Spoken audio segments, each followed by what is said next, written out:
My mother murdered my father. Exterior, St. Gabriel, Louisiana, dusk. Title card, May 1993. A southern heat in late spring. Swarms of cicadas and their incessant sound fill the air. People relax on their front porches, fanning themselves, sipping cold drinks, trying to stay cool. The streets are nearly empty, with an occasional car passing by. Anything that lives and breathes suffers from the scorching heat and oppressive humidity. Interior, Linscomb Baby Nursery, dusk. Francesca Frankie Linscomb, 4, sits on her bed screaming. Tears and mucus create a horrible bleed on her skin. Standing at the nursery door, staring, is Claudine Graham Linscomb, 29, the child's mother. Claudine's bright yellow dress is spattered with blood, but she is weirdly calm.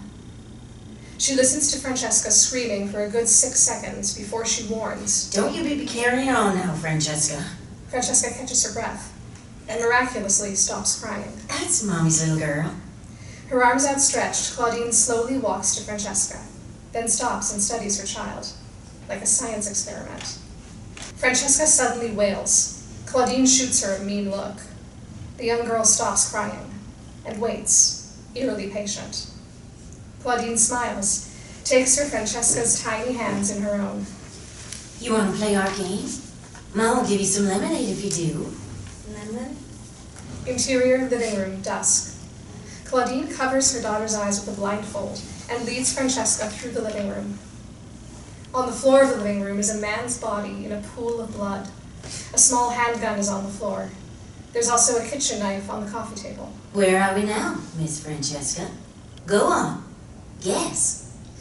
Living room? Claudine smiles. They continue into the kitchen. Interior, kitchen, dusk. Claudine closes the kitchen door, seats Francesca at the table, removes her blindfold, and gives her a glass of lemonade. Where's Daddy, Mommy? Daddy sick? Daddy loves you. Mommy loves you more. Francesca drinks her lemonade.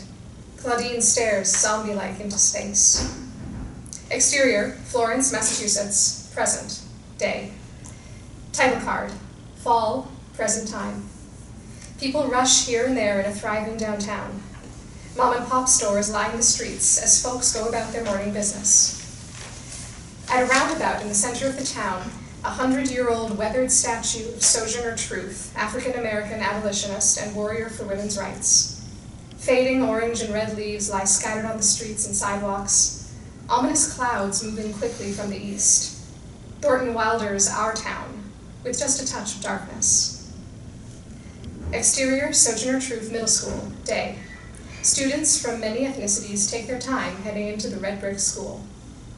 A large plaque on the outside. Where there is truth, there is justice. Interior, entrance to Sojourner Truth Middle School, day. A large painting of a fierce-looking Sojourner Truth hangs near the front entrance. Underneath the painting is Sojourner Truth, fighter for women's rights and the abolition of slaves. Adjacent to the front entrance is the counseling office door, with Miss Kaminsky printed on a plastic nameplate. Something about the quality of the cheap plate and the way it dangles there tells people, perhaps not so permanent. Interior, Francesca Frankie Kaminsky's office, day. Carla Zahn, 15, a disaffected, withdrawn teen, is slumped in a chair, playing with her cell phone. Francesca Frankie Kaminsky, 29, the screaming little girl, now all grown up, observes Carla with a barely concealed anxiety. There's something surprisingly cool about Frankie. Even when showing empathy, she's slightly removed. It just makes me feel... Frankie taps her pen on a pad of paper. Carla stares at the pen. Frankie stops tapping. It makes you feel... Carla's arms and hands are covered with barely healed cuts and recent scars. She looks away, silent, then... Better. Why does it make you feel better? Carla stares at her arms and hands, then glares at Frankie. Help me understand, Carla. It doesn't matter. It does. Carla waits. Frankie leans towards her. Why do you care? Our time together is about you, Carla, not me. How does cutting make you feel better? I want to die if I don't do it, and after I cut, I don't feel that. And this need not to feel anything comes up over and over again, correct? So, don't you ever feel like you can't control things? Advanced math tests, whether people like you or can't stand you? I get it, I do. Cutting gives you a feeling of control, like you're doing something about your pain. Carla shrugs. And the truth is, you can do something about it. You can feel the pain here with me. Why should I? Because harming yourself like this is not any kind of solution for what you feel. It's my way out. Carla's eyes fill up. Frankie leans in, tenderly. Out of what? Carla's silent. Frankie sighs. Can I go, please? We still have a few minutes. Frankie takes a deep breath and tries again. Look, what would you think about some group sessions at the clinic? No. I think it would be good for you to be in a group setting with others who have similar issues. You just want to stick me with someone else. You're just like my stupid mother. Your mother cares a lot about you. She's very worried about you. Frankie waits for a response. Yeah, right. How would you know? I know you're lucky to have a mother who loves you. Carla senses a very slight sadness in Frankie, a sudden slump in her posture. She points to the photo on Frankie's desk. Is that your mom? Frankie looks at the photograph of herself as a teen and Jolene. No, that's my Aunt Jolene. She raised me. Why? Is your mother dead? A long pause. Carla's penetrating stare makes Frankie uncomfortable. Frankie's tone gets suddenly lighter. We need to focus on you right now, okay? You don't get it. You don't worry about SAT tests or how many people look at your stupid pictures on Instagram or... Adults have a lot of things to worry about, and sometimes adults even hurt themselves in ways you can't see. I'm not stupid. I can see a lot. Then you know about substance abuse, addictions, doing things we know are unhealthy, but we can't stop. Carla jumps on this. Is that what you see, Miss Kaminsky? Frankie pauses and breathes. She's losing her patience. Carla, this is about you and why you feel this need to cut. You've been seeing me for 3 months and you're still hurting yourself. This group is made up of young women with similar issues. There's a bus that can pick you up here on Wednesdays. Carla gets up from her chair. You're pathetic, you know that? Everyone knows you have more problems than I do. I'm not going to any stupid group. Do not speak to me that way. Carla, in her drama queen mode, storms out of the office. Frankie sighs in a kind of familiar resignation. She finishes her notes, closes Carla's file, and drops it back into a file cabinet. Then quickly checks her text messages on her cell phone. Text bubble. Jolene. Stop by my house. News about C. Frankie takes a deep breath, starts packing her books and notebooks, laptop, looks up and sees Dev Butler, 34, good-looking African-American middle school science teacher. Hey, what was that all about? She was running down the hall. We're not making much progress. You talked to her folks yet? Briefly. I just can't seem to connect with her. You haven't been doing this that long. These kids are really messed up, especially that one. Good homes, parents who care, but the world's not the same world we grew up in. That's not your fault. You're incredibly persistent and dedicated. And yet still I fail. Dev stares at her. You're much too hard on yourself, Frankie. I- Yeah. Anyway, we're still on for dinner tonight, right? Sure, of course. Pick you up then? Frankie sighs and moves past Dev on her way out the door. She stops, stares him in the eyes, and I'll just meet you at the restaurant, okay? 6:30? she lets out an anxious breath. What's that for? My evaluation's coming up. I'm really worried about Janice. Long pause. Townsend? Why? You remember that business a few months back? The rumors about the student seeing me at a bar. He looks out in the hallway, steps around Frankie, sees a student walk past, and kicks the door closed with his foot. You told me those rumors weren't true, that it wasn't you. Right. I know what I told you. But Janice just doesn't want me here. She'll use anything she can. Rumors are not proof of inappropriate personal behavior. You're a fighter, so fight. Even in a narrow-minded small town, you got a few friends. I can't lose this position, Dev. They're hard to come by, and I know I can do good work with these kids. The union will protect you from unfair evaluations. Try to make friends with Dr. Townsend, and stop beating yourself up over Carla. Come on, you got this, sweetheart. Frankie smiles despite herself. Dev smiles back and pulls Frankie close. He kisses her gently on the forehead, then moves to her mouth. But she quickly moves her mouth away and steps back. Awkward silence. There's news about my mother's parole. Jolene's waiting for me. I have to go. I appreciate your telling me that. She squeezes his hand. You're a good friend, Ev. I can't keep doing this, Frankie. I'm not just a friend. Frankie pauses, is about to say something, changes her mind and leaves the office. Exterior middle school day. Frankie walks quickly through the parking lot. She glances at a window on the second floor of the middle school and sees Janice Townsend, 55, with her gleaming white hair, staring at her. Frankie smiles and waves. Janice closes the blinds. Interior, Frankie's car, day. Inside her 20-year-old beat-up Ford wagon, Frankie listens to an Ornette Coleman tape as she passes through green rolling hills. It's all very much an Andrew Wyeth painting come to life. She heads down a poorly paved road until she pulls into the driveway of a 100-year-old farmhouse. She sits in her car for a bit, staring at the house. Flashback to exterior farmhouse winter 1993, day. A car door opens and 5-year-old Frankie, eyes red from crying, clutches Jolene Kaminsky's, 25, hand. Jolene, blonde and fair-skinned, bears little resemblance to the dark-haired, olive-skinned Claudine, her older sister. They walk cautiously over the slick pavement towards the farmhouse. Trees, walkways, rooftops covered in deep snow and ice, a harsh and forbidding New England landscape. Jolene sees a red Ford pickup truck coming down the street and stops. The truck turns into the driveway. Her husband, Doug Kaminsky, 28, gets out, removes a small suitcase and an old trunk, and makes his way to the house. Francesca's sobbing loudly in panic as Doug stares at Jolene. I don't know what to do. Doug bends down and takes Francesca's right hand. He removes a penny from behind her ear with his left hand, then places the penny in Francesca's right palm. She smiles. Magic. So don't you worry, little Miss Frankie, because there's magic inside this house. Frankie? Frankie stops crying. Jolene smiles. Yep, everybody gets a nickname. And yours is Frankie. Uncle Dougie, where's Mommy?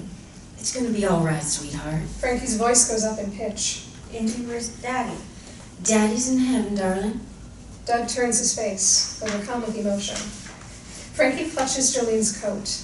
Now tears are falling down Jolene's face. Interior, farmhouse kitchen, present, day. Frankie and a now gray-haired, middle-aged Jolene Kaminsky, 50, sit across from one another, sipping mugs of steaming hot tea. This from that new tea every week Christmas present? I'm embarrassed to say it's just plain old Lipton. Frankie laughs. Jolene smiles. So, you ready to hear this? No, but go ahead. They were in unanimous agreement. No one was there who could have stopped it. You mean me? Jolene stares at Frankie. No, I did not mean you. Because of the work she did with the other inmates, she was, well-liked. So everyone thinks she's been rehabilitated. Great. And we're just supposed to believe that? I don't know what to say to you. I can't make this better. When? Where? A place called Genesis. It's a halfway house. I guess they call them transitional houses now. She was transferred there today. Her flight's from Charlotte. And where's this Genesis place exactly? Jolene is silent. Aunt Jolene? She had choices. Florida, Louisiana, New York. She chose Albany. Frankie's stunned. Are you kidding me? Albany's an hour and a half from here. She did this because of me. You don't know that for sure. The rules of her parole are very clear. The restraining order says she must stay 150 feet away from family members at all times. As far as we know, the only one who can remove that is a judge. 150 feet? That's so comforting. I feel so incredibly safe knowing Don't that. get yourself worked up. God damn them! God damn her! Claudine always puts her needs before everyone else's. She won't risk her freedom now. It's been 25 years, Frankie. She's more than broken. Frankie turns away. Exterior gas station, present day. 2 women exit the restroom. Both are in civilian clothes. They climb back into a gray van with Arundel State Prison on the side. They're watched closely by a guard. Interior, van, day. A middle-aged Claudine Linscomb, 54, sits quietly staring out the window. Her beauty faded, her face now lined with a dim resignation after years of hardship and isolation. The Southern belle she once was seems to have all but disappeared. She notices the sign to Charlotte Douglas International Airport. The other woman, Allison, 25, watches her closely. Then, You're the one that taught the stupids to read, right? Yes, that's right. I already know how to read.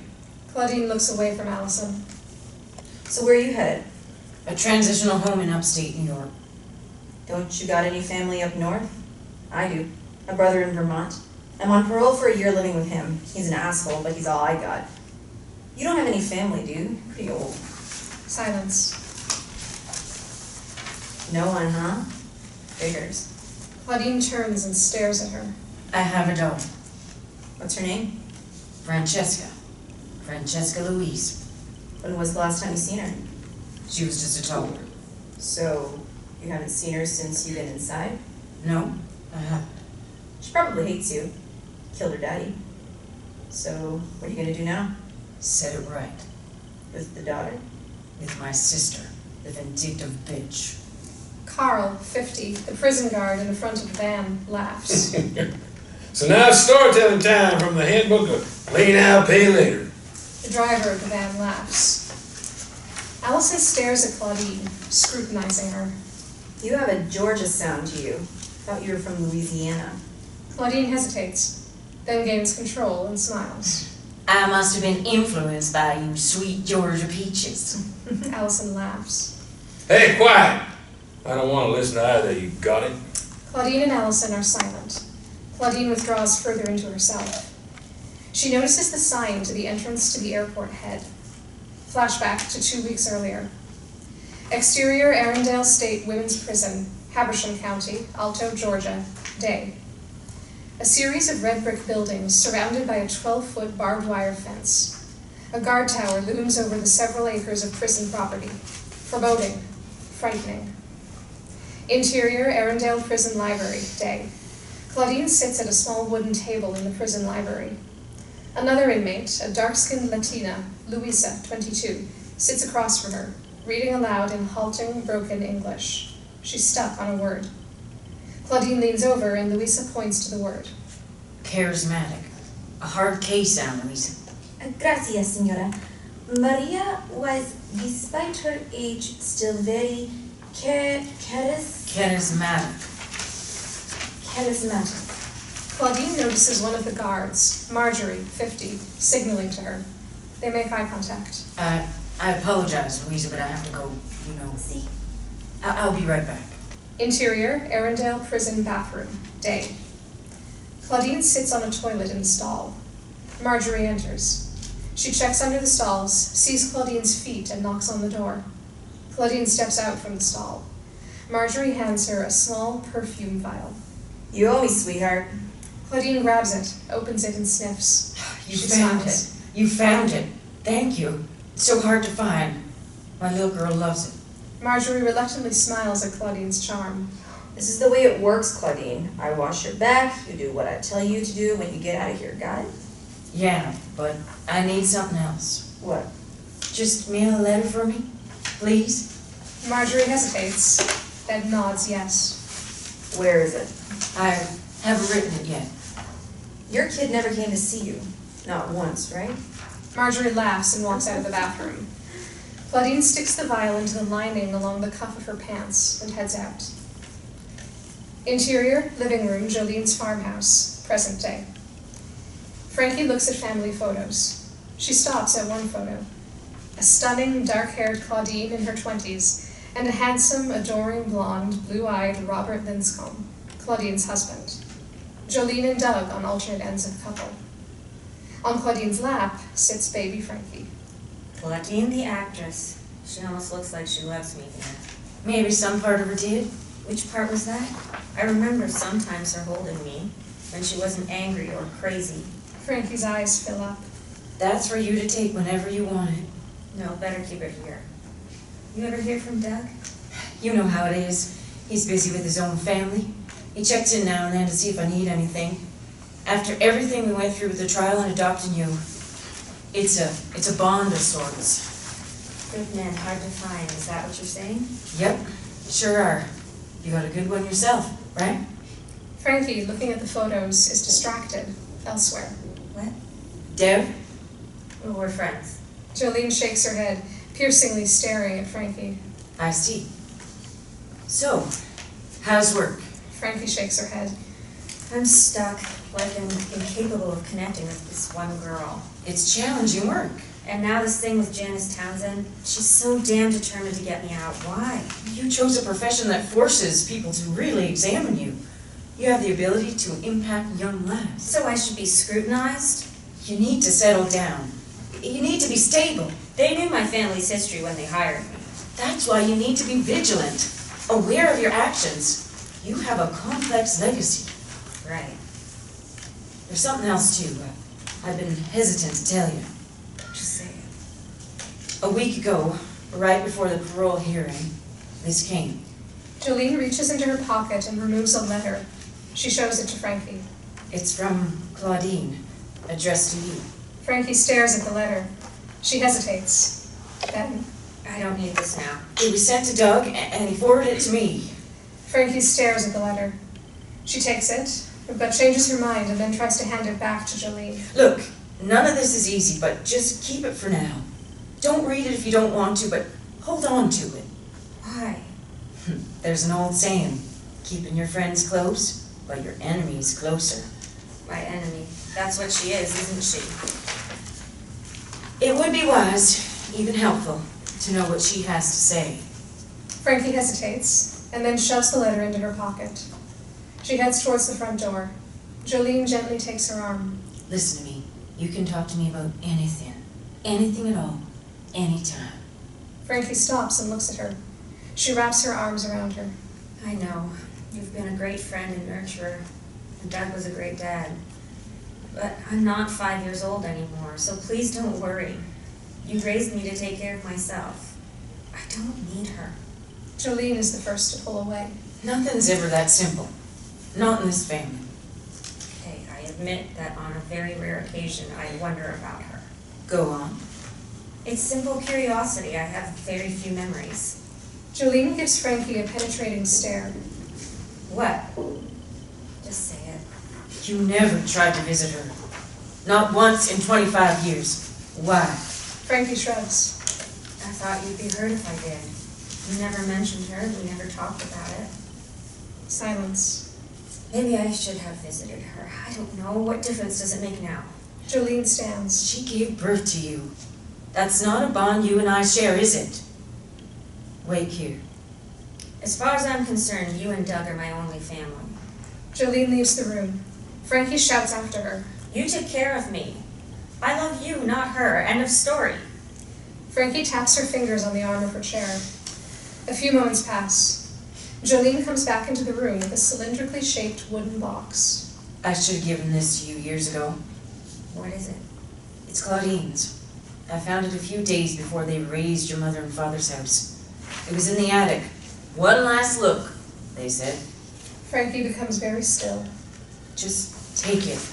It belongs to you. Maybe it can help somehow. You know what's in it? Jolene nods yes. I don't want a box. You know what I want? I want to know what happened that day she slaughtered him. I'd like to know if I should hate her as much as I do. Can this box do that? Jolene slides the box over to Frankie. Frankie hesitates and then picks it up. Frankie walks through the front door. Jolene follows her outside. Interior, Frankie's car, day. Frankie stares at the box and letter, but then buries them in the car's glove compartment. She starts up her car, pulls out of the driveway, waves at Jolene, and drives off. Exterior, farmhouse driveway, present day. At the base of the stairs, Jolene watches Frankie drive off, then notices a snail making its way across her path, leaving behind a slimy trail. She watches it for a few seconds, raises her foot like she's about to crush it, but then stops and walks back into her house. Interior, Frankie's car, afternoon. Frankie plays her Ornette Coleman tape and drives back onto the dirt road. She eventually merges onto a paved road. She reaches for her cell phone, turns it on, sees a text message from Dev. Text bubble, Dev, you okay? Concerned. She spots a highway sign heading east to Springfield. She slows down, is about to take the entrance onto the interstate, but then changes her mind. She looks for a place to pull over, finds it, and grabs her cell phone. She sends a text back to Dev. Text bubble, Frankie. Fine, don't worry. Text bubble, Dev. Looking forward to this evening. Frankie stares at the message. Then she checks the time. She turns the phone off and stares into space. 3:43 p.m. Exterior, Charlotte Douglas International Airport, day. The Arundel prison van enters the parking lot, maneuvering into a short-term space. Carl opens the side door, and Claudine steps out of the van. Allison is behind her. Carl removes their suitcases. Allison grabs her suitcase from the sidewalk. Carl retrieves Claudine's battered old suitcase from the rack. He holds on to it. Claudine is silent. The guard inches his way closer and closer to her. May I have my suitcase, please? Carl stares at her, a dark, penetrating look. I watch lots of people in the back of this transport on the way out or in. But you're special. Claudine stares at her suitcase. Carl tosses it on the ground. The contents spill out. Claudine picks everything up and jams it inside, then walks slowly across the parking lot into the airport. Interior, Frankie's car, day. Frankie's driving down the road. She glances at the glove compartment, deliberating, looks away, stares at the glove compartment again, then slowly moves her hand towards it. She opens the glove compartment. She removes the envelope. She stares at it. Then an old visceral memory hits her, and she holds the envelope up to her nose and sniffs. The scent on a primal level is suddenly and without warning startlingly familiar. Frankie's hands and lips tremble. Then, fuck. She pulls off the road, sits and stares at the letter in her hands. Frankie rips open the envelope and removes the letter. 3 words. Never forget me. She folds the letter and places it inside her purse. She sits quietly, staring out the window. Tears fall from her eyes. Interior, airplane, day. Claudine sits next to the window. She anxiously pulls out magazines from the pocket of the seat in front of her, then puts them back again without looking at them. There's an empty seat next to her, and then seated in the aisle seat of her row is an attractive, dark-haired man, 30. You headed into the big city, ma'am? Claudine looks surprised at the word ma'am. Ma'am? Sorry. No, it's okay. Just sounds funny. You traveling to see family? I'm going to see my daughter. You see her often? Claudine turns on the southern charm suddenly. I haven't seen her in 25 years. Wow. That's a long time. Yes, it is. Claudine turns away. She sees her own reflection in the window as the plane ascends. She sees a sad, haggard, middle-aged woman looking back at her. She lifts her head proudly and closes the window panel. Interior, Frankie's car, day.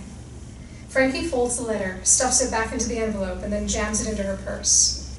She starts her car, does a U-turn, then enters the on-ramp 2 points east, Springfield. Exterior, Genesis Transitional Home for Women, Albany, New York, dusk. An airport van pulls up to the front door of a large 19th century colonial revival mansion.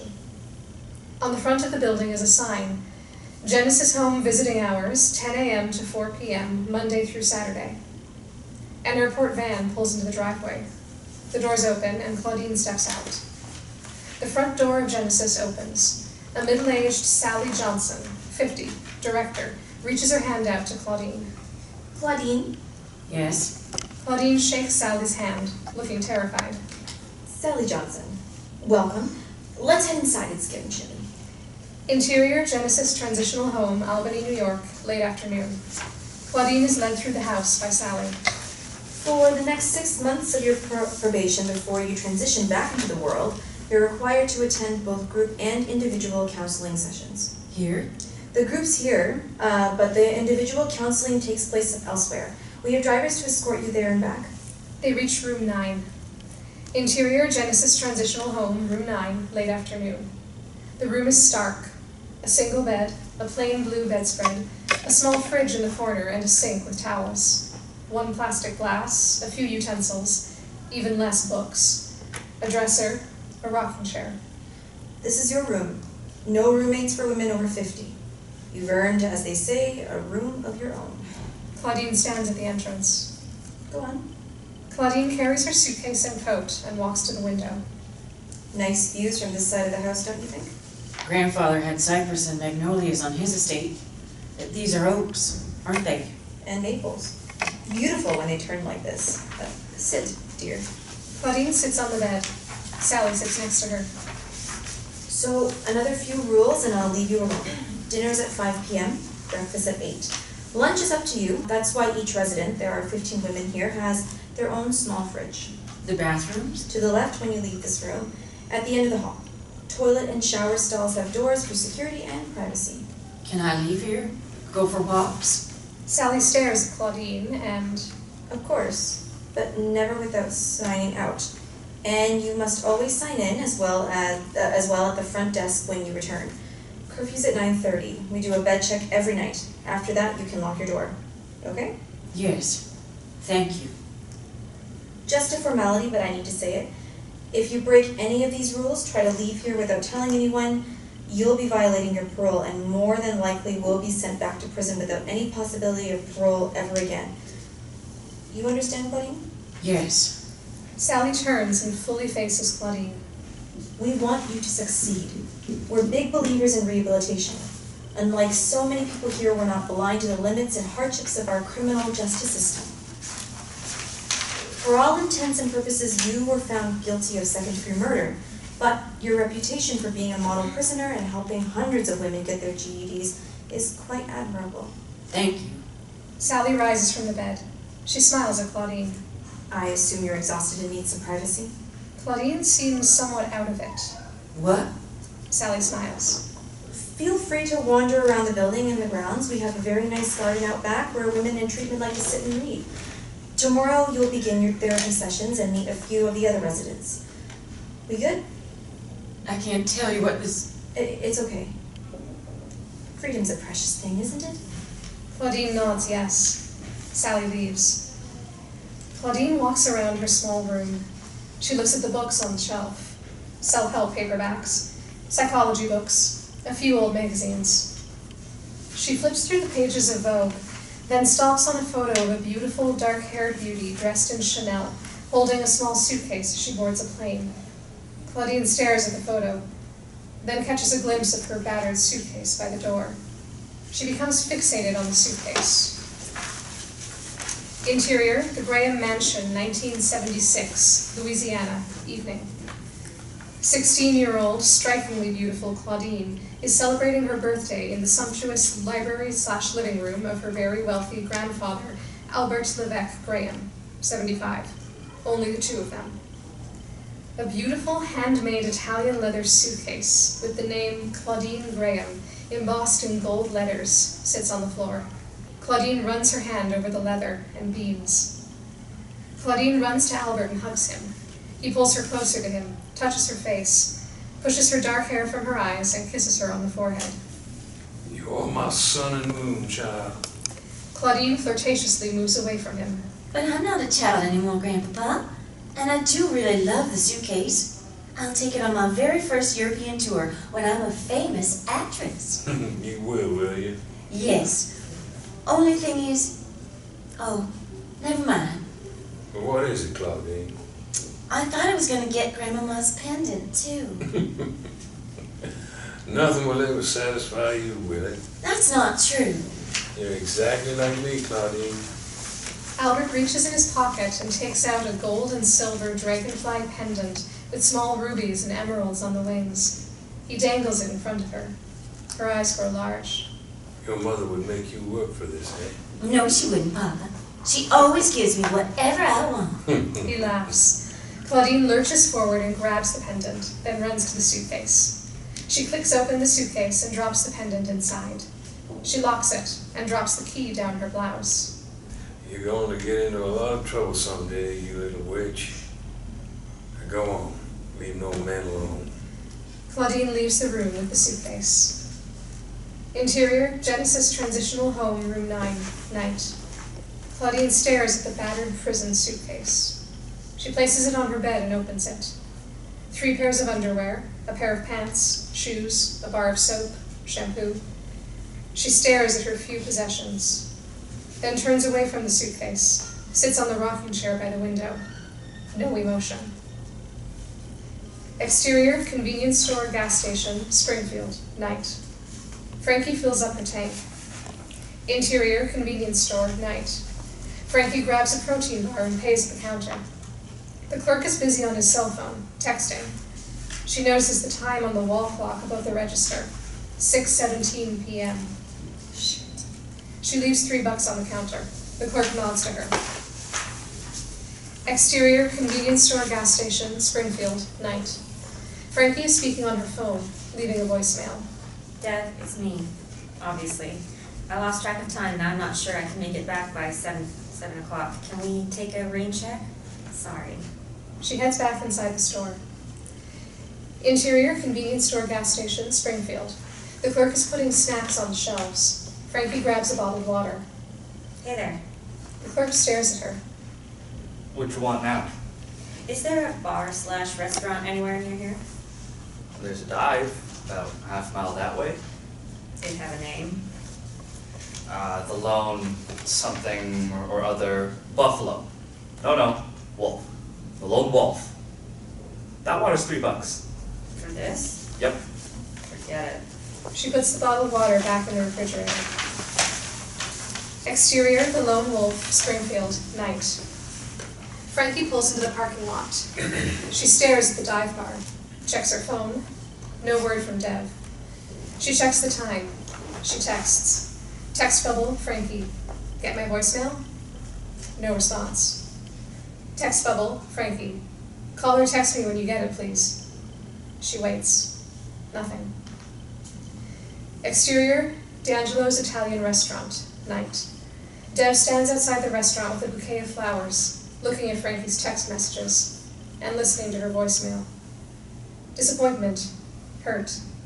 He starts to call her back, then changes his mind and deletes her messages. He hands the bouquet to a woman walking arm in arm with a man. He shuts down his phone, walks away from the restaurant. Exterior, the Lone Wolf, night. Frankie stares at the bar, watches men and women walking in and out. Jukebox music can be heard every time the door opens. She turns off the engine and waits, checking messages on her cell phone. Nothing. Fuck it. She exits her car. Interior, Lone Wolf Bar and Grill, night. Frankie's hunched over at the bar, nursing a whiskey and water. Rob, 35, sitting at a table, notices her. Rob's demeanor screams dangerous. He glances over to her, sizes her up, and raises his glass to her. She smiles ever so slightly at Rob. He gets up and sits next to her. Mind if I sit here? You're already here. You want me to leave, no problem. I may look a little rough around the edges, but I'm a real sweetheart when you get to know me. Frankie turns, sizes him up quickly. Really? Rob stares at her. The sexual chemistry is palpable. He moves ever so closer. You're not from around here, are you? Nope. I'm a detective. I like smart-ass women. I like the tease, the domination. Now, which one am I? The tease or the domination? His hand falls on her knee. She trembles a tiny bit, and he takes note. Most of the women who frequent this dump are whores or strippers, or looking for it. And the men, are they strippers and whores too? Are they looking for... Rob moves in closer. They're kind of cute. Want to go to the prom? I'm not that kind of girl. I think you might enjoy what I have to offer. Oh, what's that? Come on. I know your type. You like bad boys, right? You like it when it's a little dangerous? Frankie is turned on. Rob smiles. That's what I thought. Rob leans in. I can give you what you need. Where? Rob takes a step back. I got a car. I'm not getting in a car with you. The bartender listens, watching the exchange. He motions to an area down the hall. Interior, back room near toilets, night. Frankie is pressed against the wall as Rob pulls down her slacks and underwear. She wraps her legs around his waist as he lifts her. She moans. Harder. Rob is silent. Say please. Do what I fucking say. Rob stops moving. What did you say to me? Frankie is silent. Rob holds her arms back. He finishes. Piece of shit. Rob flashes anger. You got that backwards, baby. He laughs and walks away. Rob stops, turns, watches Frankie getting herself together. You're no different from any other bitch that comes in here. You just think you are. Interior, Frankie's car, night. Frankie's visibly shaken. She takes several deep breaths, tries to steady her hands, and center herself. She closes her eyes and sees Rob's ugliness breathing in her face. Then almost instantly turns all businesslike and pulls out of the parking lot. Exterior, Frankie's apartment building, night. A gray sedan pulls up to the sidewalk. Deb is driving. Interior, Deb's car, night. Deb stares at Frankie's apartment building. He looks up at the second story, Frankie's apartment. No lights. He checks the time. It is 8:50. He drives away. Exterior, entrance, Highway I-90, night. Frankie's car speeds down the road. Frankie reaches the entrance to I-90 West. She slows down, about to follow the signs back to Florence and Amherst. But then she makes a sudden U-turn and hops onto the entrance to I-90 East, to Albany. Exterior, Genesis Transitional Home, night. Curfew. One by one, all the lights go out in each of the rooms, except one. Interior, Genesis Transitional Home, Room 9, night. Claudine stands in front of the sink, staring at her reflection in the mirror as she washes her face. She scrutinizes the lines and wrinkles. Flashback. Interior, Claudine's bedroom, 1976, evening. Claudine, 16, and her mother, Maria Carrillo Graham, 40, are seated next to one another at Claudine's vanity table. There are bottles of perfume, a large jewelry box, and a palette of eyeshadow and small containers of blush. Beauty like yours needs little. You're very fortunate. Maria brushes some blush on Claudine's cheeks. Men like to see roses in women's cheeks and red on their lips. Why? It arouses them. You mean? You know what I mean. You arouse them, and then you leave them wanting more. That way, you make them pay for their desires.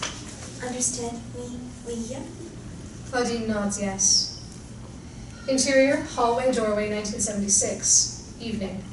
Jolene, 11, listens outside Claudine's bedroom door. Interior, Claudine's bedroom, 1976, evening. Claudine sees Jolene's feet outside the door. What about Jolene? Is she as beautiful as me? Your sister has brains. You have beauty. Men will always be after you here. And Jolene will always have to work harder to find a husband. We're the same, you and me. Aren't we, Mother?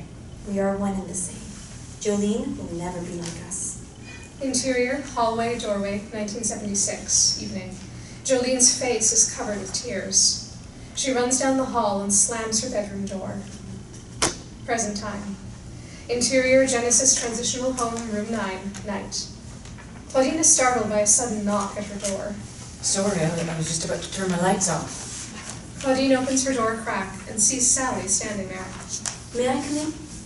I'm not used to the room or the bed yet. Oh, this is not about the curfew. It's your first day here, absolutely expected. Please, have a seat. Claudine sits on the bed. Sally takes the rocking chair. She leans forward.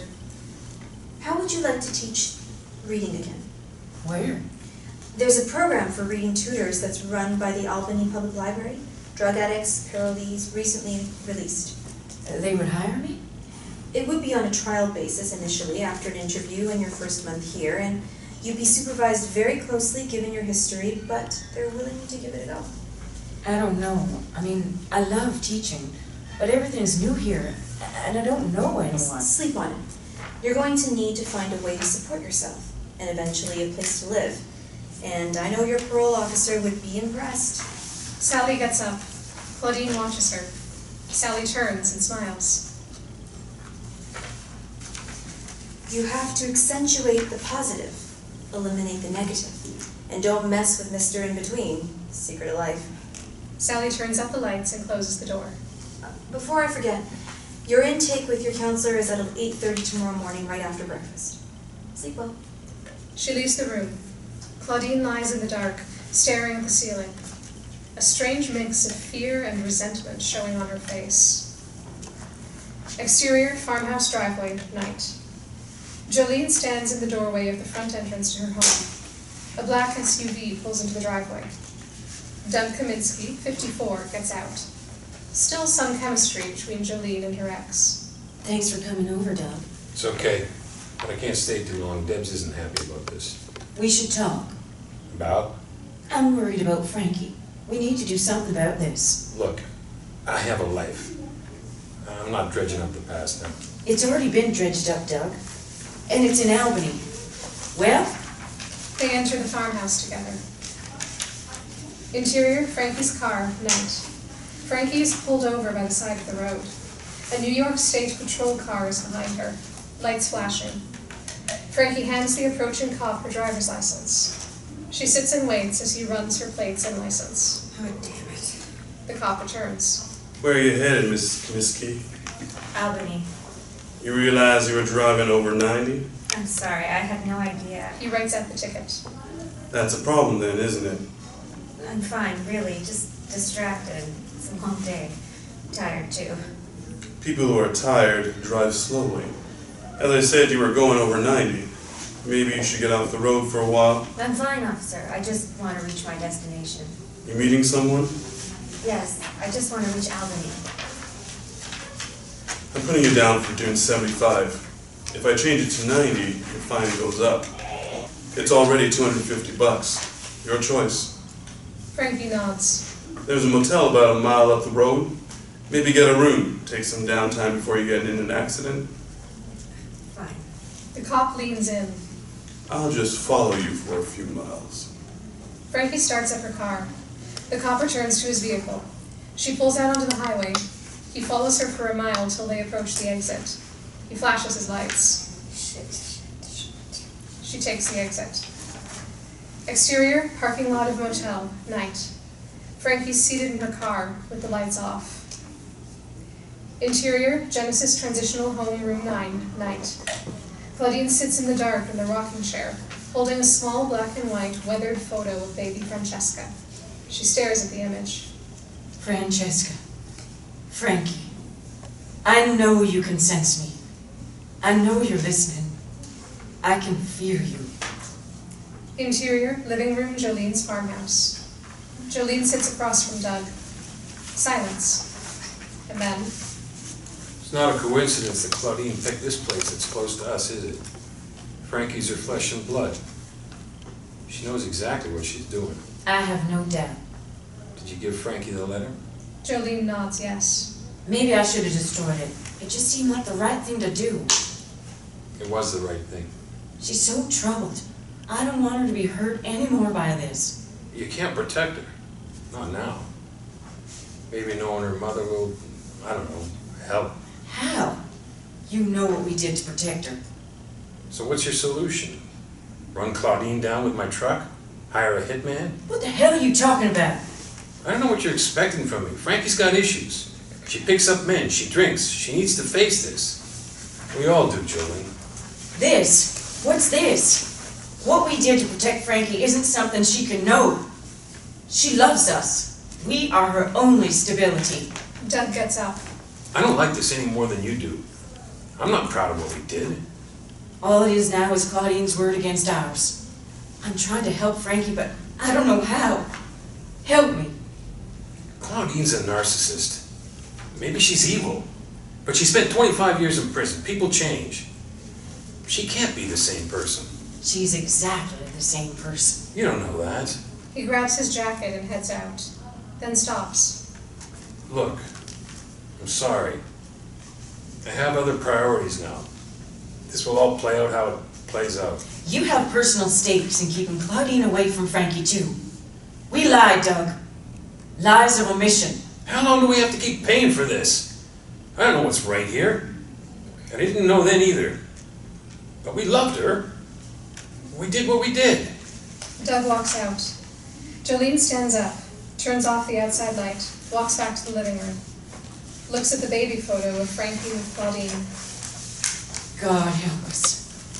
She turns off the inside living room lights and makes her way in the dark up the staircase to her bedroom. Exterior parking lot of motel, dawn. Frankie's car sits alone in the wide expanse of concrete, apart from the dozen cars close to the motel. Interior, Frankie's car, dawn. Frankie's sound asleep, slumped across the driver and passenger seat. She wakes as sunlight hits the half-open driver's side window, temporarily blinding her. She squints, sits up, and gets her bearings. She looks around, checks herself in the rearview mirror, straightens out her messy hair, wipes away dribble near the corner of her mouth, and starts her car. She turns on her phone. She calls Dev. She leaves a voicemail. I'm sorry about last night, but I need to do this. I'm headed to Albany. Claudine, my birth mother, is in a transitional house. I should have explained all this to you a long time ago, but I was ashamed. I just need to see the place. I don't want to see her. Anyway, that's it. Exterior, highway, day. Frankie pulls out onto the still, nearly deserted highway. She looks for the interstate sign, spots it, and heads east to Albany. Exterior, Genesis transitional home, day. Chirping of birds, screeches from squirrels chasing each other through the tree branches. A dog barks somewhere in the distance. Pull back to see Claudine staring out from her bedroom window. Interior, Genesis transitional home, room 9, day. Claudine stands at her window. Her makeup, what little there is of it, is freshly applied. Her plain dress hugs her still thin frame. Her hair is carefully pulled away from her face. She looks 10 years younger. Beautiful, actually. She stands very still, praying or plotting. Either way, she's lost in her thoughts. Exterior, Jolene's farmhouse, day. Jolene, still dressed for bed, steps out from the front door.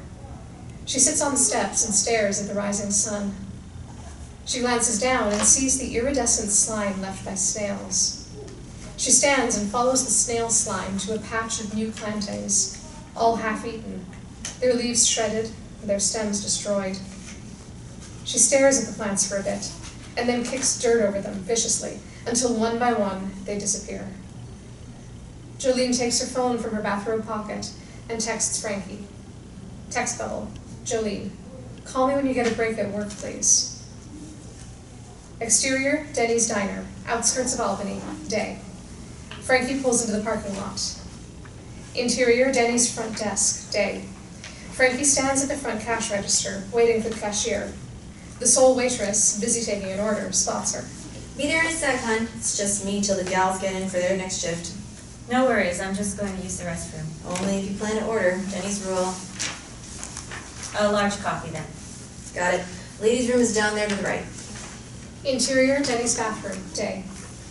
Frankie stands at a sink, holding her cell phone. She places it down on the bathroom counter. She takes a hairbrush from her purse and runs it through her hair, smoothing it down again and again. She grabs a small paper cup from a dispenser, fills it with water, and gargles with it. She spits out the water, then dries her face with paper towels. She pulls out a tube of lip gloss and applies it. She stares at herself in the mirror. Flashback to spring, 1992.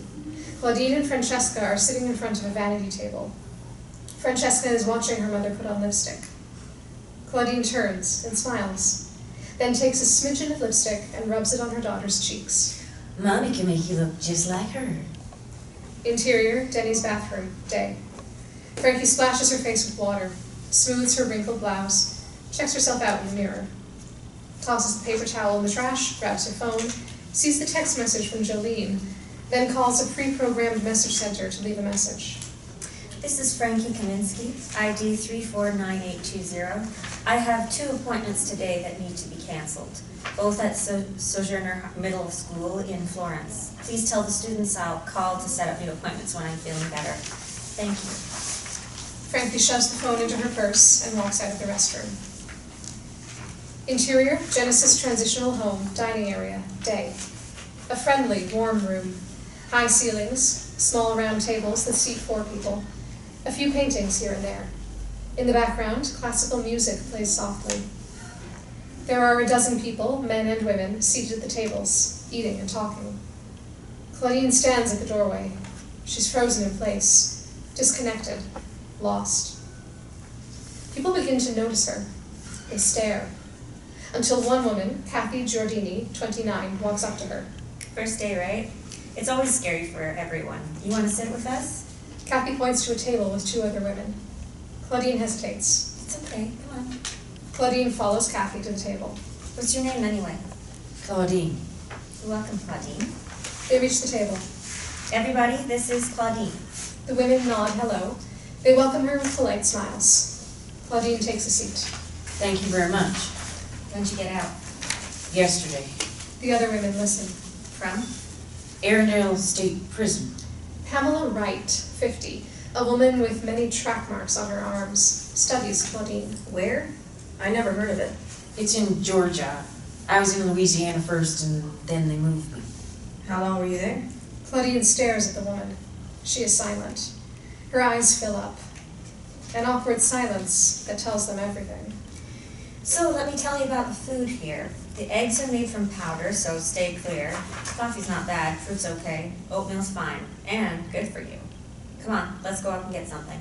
Claudine and Kathy leave the table. Pamela watches them closely. You get the feeling something's not right with her? Another woman, Mary O'Reilly, laughs. Something's not right with any of us. Sally Johnson stands at the door. She's watching Claudine. Shh, quiet. Sally just came in. The women return to eating. Sally spots Claudine and walks to her. Hey, Kathy. Thank you for helping Claudine. How did you sleep? Not too well. It's okay. No one does the first night. Maybe I could get some sleeping aids? Pamela and Sally look briefly at each other. That's something you'll talk to your group about after finishing your breakfast.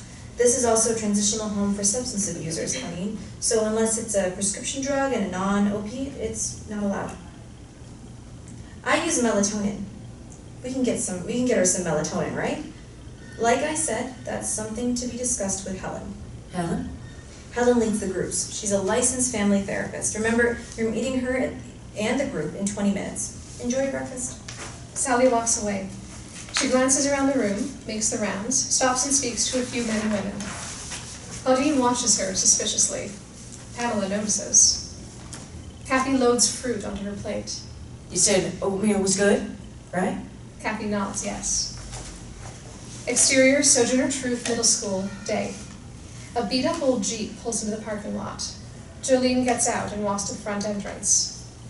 Interior, Sojourner Truth Middle School, main office, day. Jolene stands at the front counter. A young man, Joshua Riley, 20, comes out from the back. Can I help you? I'm here to see Miss Kaminsky. She's out. Called in sick. Excuse me? Are you sure? Yep. You want to leave her a note in case she comes in or calls or something? Is Mr. Butler here? Yep, but he's in class. Jolene sits down on a bench by the door. He gets a break, right? Josh checks the clock. Yep. Jolene shakes her head and laughs under her breath. And that would be when? Probably after his class.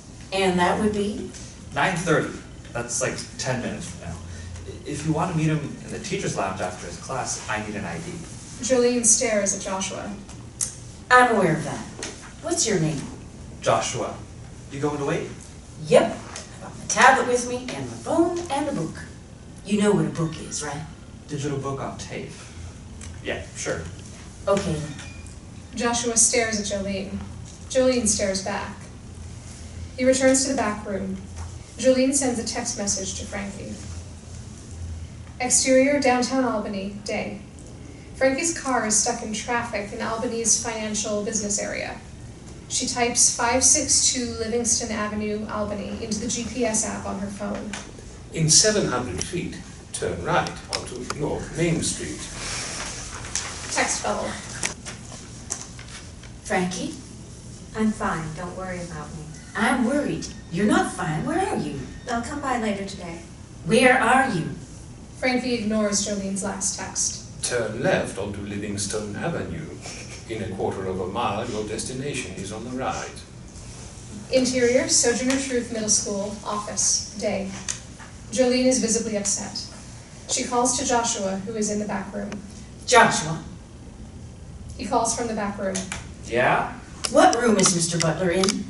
17, but he's still. Joshua steps into the office from the back. Cla- Jolene is gone. Class, hey, you need an ID check. Interior, Sojourner Truth Middle School, room 17, day. Dev is circulating through the science lab, checking out student projects. He spots Jolene standing at the open door to the classroom. I'm stepping out in the hall for a second, guys and gals. Don't blow anything up. Interior, hallway outside room 17, day. Jolene tries to control herself. She smiles at Dev. Well, this is a surprise. I'm sorry to disturb you, but I'm concerned about Frankie and just wondered if you'd heard from her. Yeah, she stood me up last night. From what I can tell, didn't come home either. And then left me a voicemail. What did she say? She said she had an errand to run. That's it? Look, I can't get myself riled up over whatever this is. I'm working here. Frankie's issues are complicated. She drove to Albany, didn't she? Dev looks away. Jolene has her answer. I gotta get back to class. Sorry. Exterior, Sojourner Truth Middle School, day. Jolene jumps into her Jeep and drives out of the parking lot. Interior, small converted den, Genesis Transitional Home, day. Group therapy. Women sit in a circle with therapist Helen DiGiovanni, 60, a silver-haired, serious-looking woman. Kathy, Pamela, Mary from breakfast stare at Claudine. Claudine touches her hair nervously and lowers her eyes. We have a new member today, everyone. This is Claudine. Claudine comes all the way from Georgia. Welcome, Claudine. Claudine looks up and smiles. Thank you. Hello, everyone. It's good to be here. The women don't respond to her. So the way this works is pretty much voluntary. If you have something to talk about, we just raise our hand and wait your turn. We're in here for 70 minutes. The last 10 minutes, every person is asked to share what they may have discovered over the last hour. What if you don't discover anything? Well, in that case, you can ask a question, but you do have to speak up at least once during this time. Or Helen beats you, right? Everyone but Claudine laughs. The group quiets down. So, who would like to begin? Mary gestures. I would. I had a visit from my son yesterday. Okay, good. How's Jerry doing, Mary? Claudine listens closely. Pamela continues to relentlessly stare at her. Helen flashes Pamela a look until Helen looks away. Exterior, North Main Street, Albany, day. Frankie parks her car. She looks out the windshield. About 500 feet ahead of her is the large brick building of Genesis Transitional House. She turns off her engine. She sits very still, listening to birds in the trees, staring at the building. Exterior, Highway I-90, day. Jolene's Jeep is traveling 85 miles an hour. She reaches for her phone and texts Frankie. Text bubble. Jolene, please do not do anything stupid. I know where you are. I'm coming now. She's about to hit send when she looks up and sees traffic up ahead at a dead stop. She slams on her brakes. The Jeep swerves left and right, then turns sideways and flips violently before climbing the concrete barrier divider, where it comes to rest like a terrified bird on an electrified wire. Interior, small converted den, Genesis Transitional Home, day. Claudine, Helen, Kathy, and Pamela listen closely to Mary. I feel so guilty about Jerry. I wasn't able to be a mother to him because of the drugs, so he's lost and angry, and I don't blame him. He keeps asking me who his father is. I don't know what to tell him, and I don't know who he is. Mary begins to cry. Claudine shifts in her chair. Her breathing becomes labored. Her eyes widen and she stares at the floor, then begins to tap her foot. Pamela notices that Claudine is upset. Claudine, is there something wrong? Can we say anything to each other? Mary, Claudine would like to say something to you. Is that okay? Can you hear her? Mary nods, yes. Oh, go on. You said you were there when Jerry was young, right? I didn't start taking OxyContin until he was about 6, so I did the best I could till then. And you loved him, right? Oh yes, more than anything. You have kids, Claudine? I have a daughter. I'm sure she doesn't hate you like Jerry hates me. I don't think he hates you. I don't believe that's the way he feels.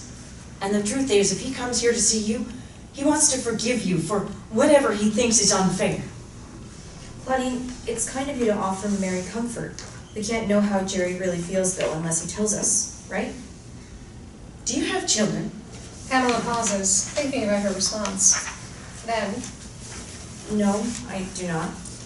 When someone's grown inside your body for 9 months, when you've wiped their tears and fed them every day, day after day, year after year, there's a connection. It's like you're the same exact person. I know that's how it might feel, especially when they're infants, but the truth is, you're not the same person. Children are not our possessions. Claudine suddenly notices surprised faces staring at her. She takes a deep breath, smooths her hair. Of course not. I'm so sorry I spoke out of turn. Helen glances at Kathy. It's okay. Are you done now, Mary? Shall we move on? Mary nods, yes. Interior, Frankie's car, day. Frankie sits in her car. She opens the wooden box.